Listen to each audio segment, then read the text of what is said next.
आज काकू का सई के साथ बर्ताव देखकर इतना तो समझ गया हूं कि इनके दिल में सई के लिए कोई प्यार नहीं है। काकू, इतना कुछ हो जाने के बावजूद आपके दिल में सई के लिए कुछ भी नहीं बदला है? नहीं, और कभी बदलेगा भी नहीं, क्योंकि मैंने अपना सबक सीख लिया है।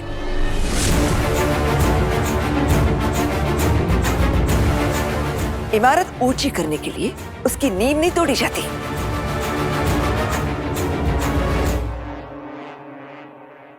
मैं भी इस जाहिल लड़की के लिए, जो बदकिस्मती से तेरी बीवी है,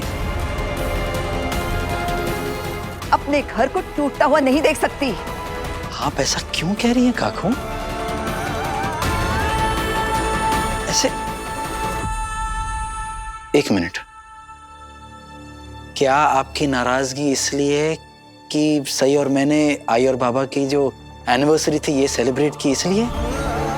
अगर ऐसा है तो मैं आपको समझा दूं, आपको बता दूं कि ये सब मैं करना चाह रहा था। ये मेरा सपना था कि मेरे बाबा और आई दोनों एक साथ हो जाएं। मैं इन दोनों को करीब लाना चाह रहा था। सही सिर्फ मेरा साथ दे रही थी, मेरी मदद कर रही थी और कुछ नहीं। अगर आपको किसी पे गुस्सा होना है तो मुझ पर होइए। तुझे क्या कहूं मैं विराट? हाँ, इस लड़की के आने से पहले तूने ऐसे कभी हरकत की ही नहीं। बंदर जब नाच दिखाता है तो पैसे मदारी को मिलते हैं, बंदर को नहीं।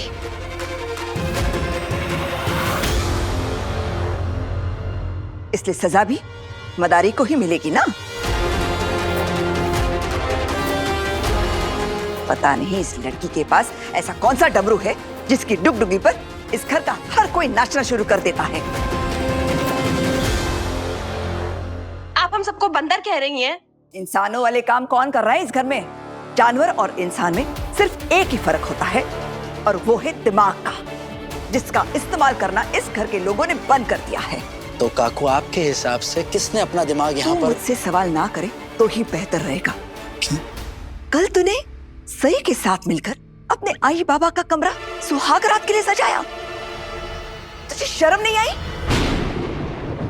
शर्म?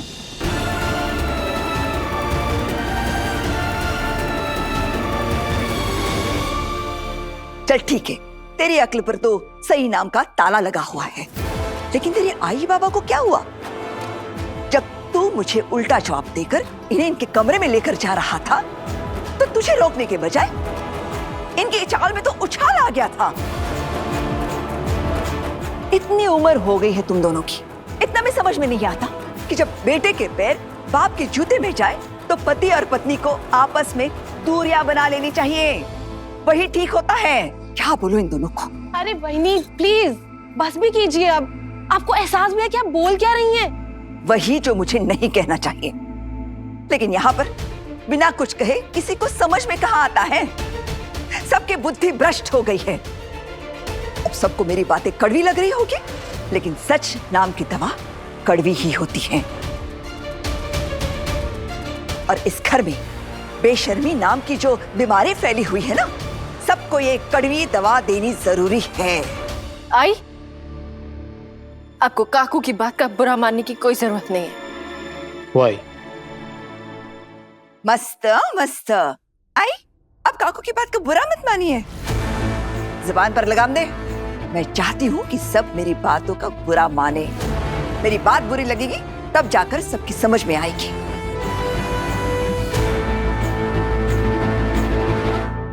लेकिन काकू, आप इस बात के लिए आई को शर्मिंदा क्यों कर रही हैं?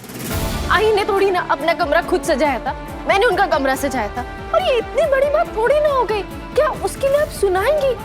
क्या कहा तूने? वही नहीं, प्लीज इस बात को यहीं खत्म कर देते ना। अब तू मुझे बताएगा मुझे क्या करना चाहिए और क्या नहीं? अपनी गलती का जरा भी एहसास नहीं है तुझे? जरा भी शर्म होती तो सर झुकाकर किसी कोने में जाकर खड़ा हो जाता। काकू, आप प्लीज ये सब मत बोलिए। तू तो चुप ही रह। इस सारे फसाद की जड़ तू है।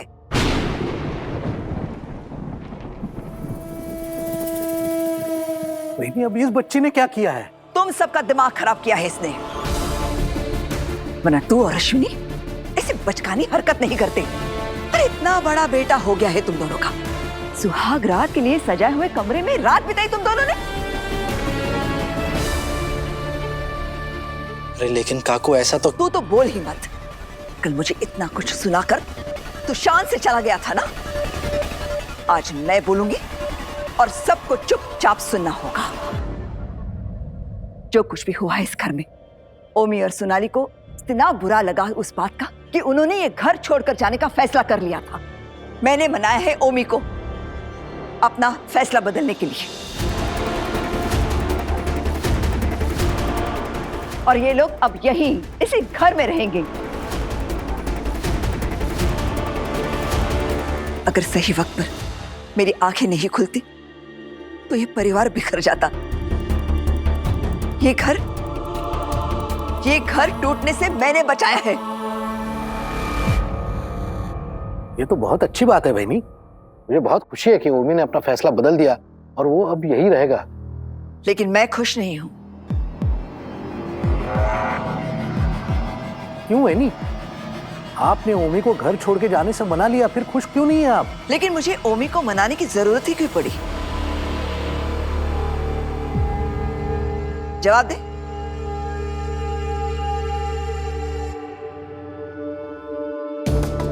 आज तक मैंने पूरी जिंदगी इस घर को एक तरीके से चलाया है, लेकिन हाल ही में हुए वाकयों से मुझे ऐसा लगा है, यकीन हुआ है कि अगर मैं अपने तौर तरीके में जरा भी फेरबदल कर दूं तो ये घर टूटने की कगार पर आ जाएगा। इसलिए मैंने फैसला कर लिया है।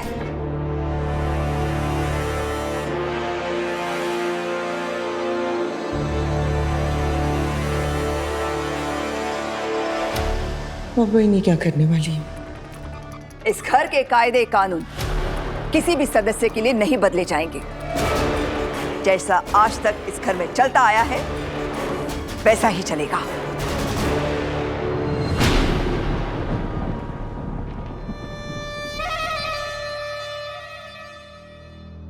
किसी एक सदस्य के लिए मैं अपने कायदे कानून नहीं बदलूंगी।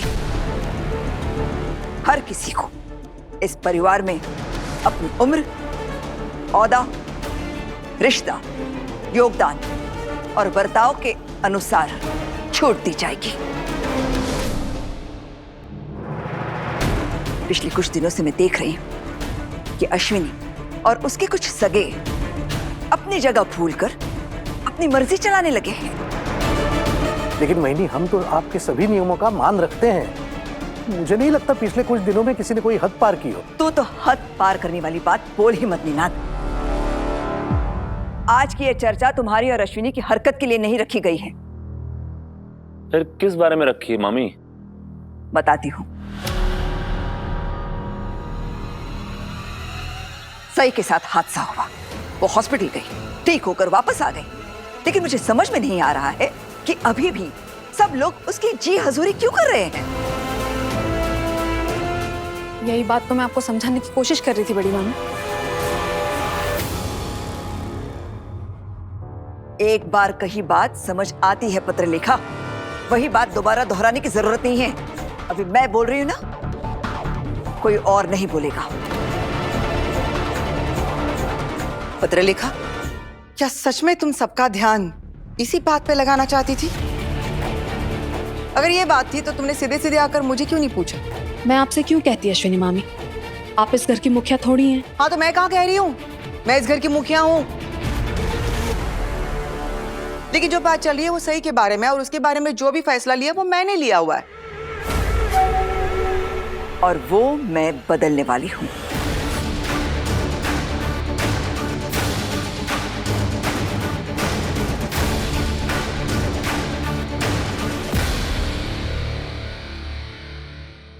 आई भद्रलेखा भाभी की चाल तो उल्टी पड़ गई। काकू नाम की तीर ने शिकार के साथ साथ शिकारी को भी जख्मी कर दिया। और अगर तू चाहती है ये तीर तुझे जख्मी, इंजोर, लहूलुहान ना करे तो क्या करना है? चुप बैठना है। बहनी, मैंने इस बारे में आपसे बात की तो थी, अब वो मुद्दा खत्म हो चुका है। मुद्दा तो अभी शुरू हुआ है अश्विनी, क्योंकि जब मैं ठंडे दिमाग से मुड़ के देखती हूँ तो समझ आता है कि तूने मुझसे कुछ नहीं कहा था, ना ही मेरी इजाजत ली थी। मुझे तुमने अपना फैसला सुनाया था, लेकिन तब मैं चुप रही क्योंकि मुझे लगा कि मेरी खामोशी से ही घर में शांति बनी रहेगी। लेकिन मुझे एहसास हुआ कि मैं गलत थी। अगर असली मायने में शांति चाहिए तो मुझे शोर मचाना ही होगा, और वही मैं आज कर रही हूं। काकू, आप आई को कुछ क्यों बोल रही है? आपको अगर कुछ बोलना है तो आप सीधे मुझे बोलिए ना। चुप, बिल्कुल चुप। तो पता नहीं किससे बात कर रही है तू? भवानी नागेश चौहान से बात कर रही है। जब तक पूछा ना जाए गर्दन झुकी रहे और जुबान रुकी रहे, समझ लो।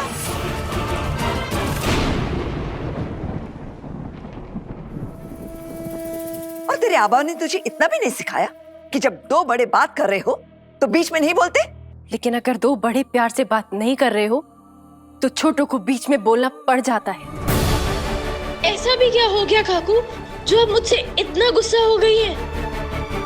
ओ काकू, आपने सही को इतना प्यार दुलार सब कुछ दिया, अब ऐसा तो क्या हो गया है? अपनी गलती का एहसास।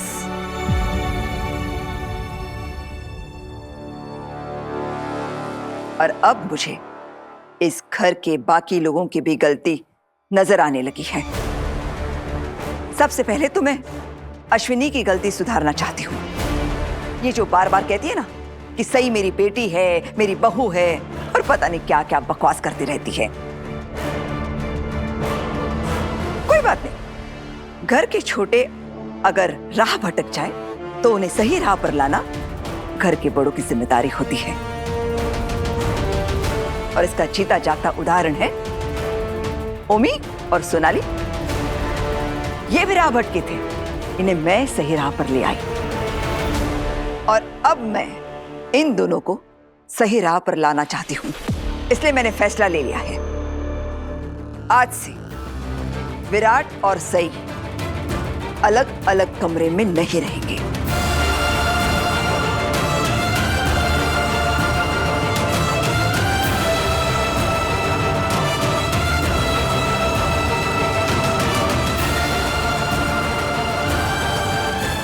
बड़ी मम्मी को ऐसा करने की क्या जरूरत है? वहीनी, अब फिर से सही को निशाना बना रही है। मैं निशाना नहीं बना रही हूं, मैं अपने घर के कानून बचा रही हूं।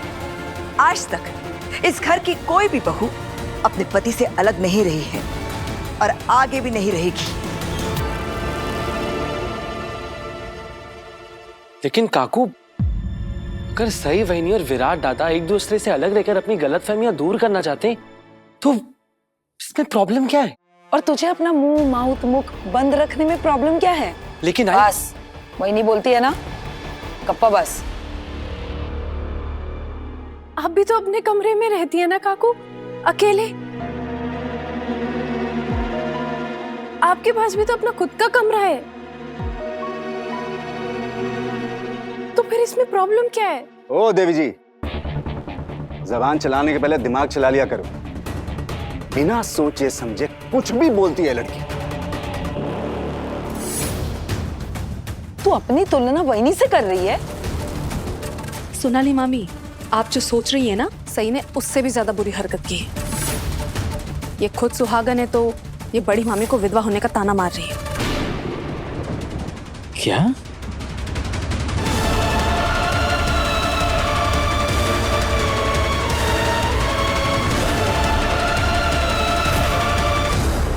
देवा रे देवा। पाखी दीदी जो कुछ भी कह रही है वैसा बिल्कुल नहीं है काकू। पाखी दीदी जो कह रही है वो मैंने सोचा भी नहीं और मैं सोच भी नहीं सकती। फिर भी अगर मेरी बातों से ऐसा लगा हो तो मैं माफी मांगती हूँ। मेरे कहने का मतलब वो बिल्कुल नहीं था। मैं तो सिर्फ ये कह रही थी कि आप भी तो अपने कमरे में अकेली रहती है ना, जैसे मैं अपने कमरे में अकेले रहती हूँ, सिर्फ इसलिए ये तुलना। तो मुझसे तुलना करने की कोशिश भी मत करना, ऐसा कभी नहीं होगा। और आइंदा भूल कर भी ये बात मत भूलना। अब जा, अभी के अभी अपना सामान पैक कर, तुझे विराट के कमरे में वापस जाना है।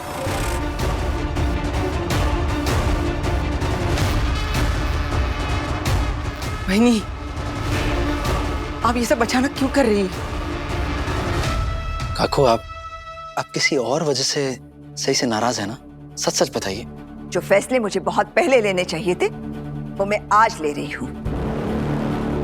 सही अलग कमरे में नहीं रहेगी, बस ये वही रहेगी जहां इसकी जगह है, इसके पति के साथ, पति के कमरे में है।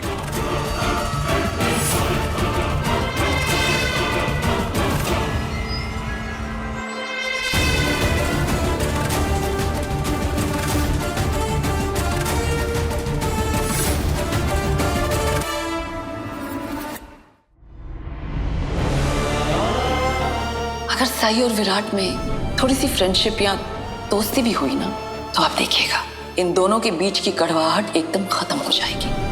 हाँ, अब मुझे साफ साफ नजर आ रहा है। आप ये फैसला इसलिए ले रही है ना ताकि मेरा लिया हुआ फैसला बदल सके।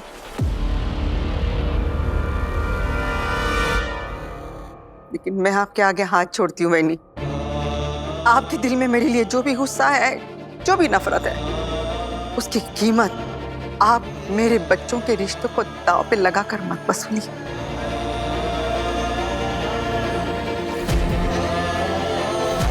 मेरे पास इतना वक्त नहीं है जो मैं तुझे अपने फैसले की वजह बताऊं। मैंने जो कहा है वही होगा। सही वापस विराट के साथ उसके कमरे में रहेगी, बात खत्म।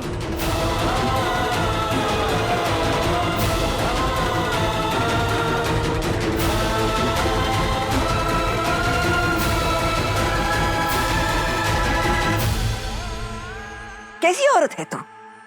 तुम्हारे बेटे और बहू को एक साथ रहने के लिए कह रही हूँ और तुम इसका विरोध कर रही हो। वहीनी, आप अभी कोई भी फैसला मत लीजिए।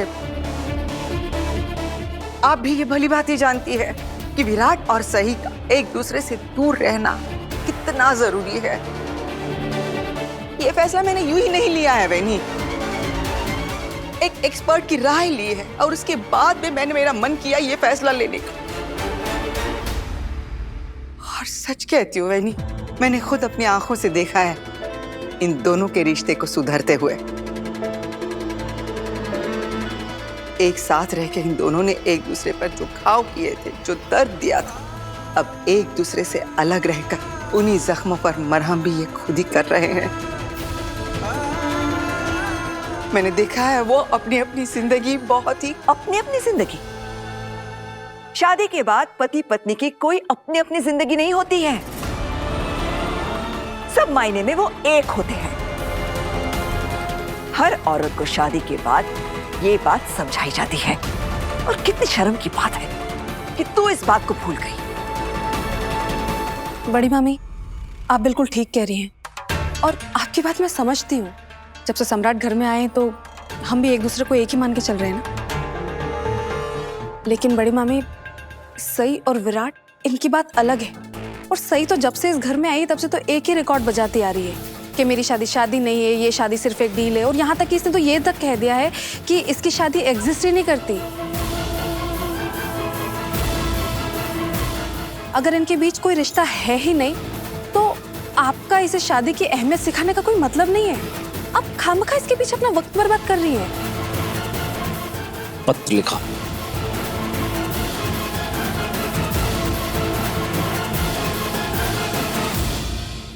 बाकी दीदी, आप तो ऐसे कह रही हैं जैसे विराट सर और मैं अपने अपने कमरे में अलग अलग रहते हैं तो कोई अजनबी की तरह रहते हैं। ऐसा नहीं है, बल्कि जब से हम दोनों अलग अलग अपने कमरे में रहने लगे हम बेस्ट फ्रेंड्स बन गए हैं।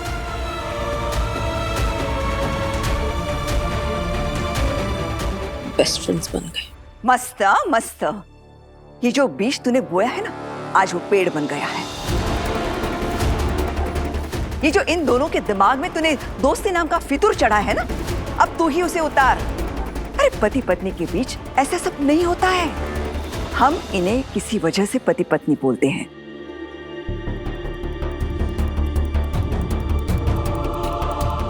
अगर सई को इस घर में रहना है तो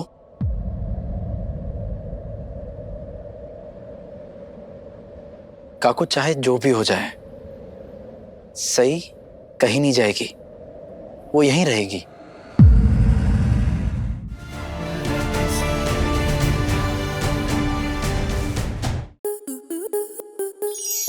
To enjoy more such amazing videos, subscribe to our YouTube channel.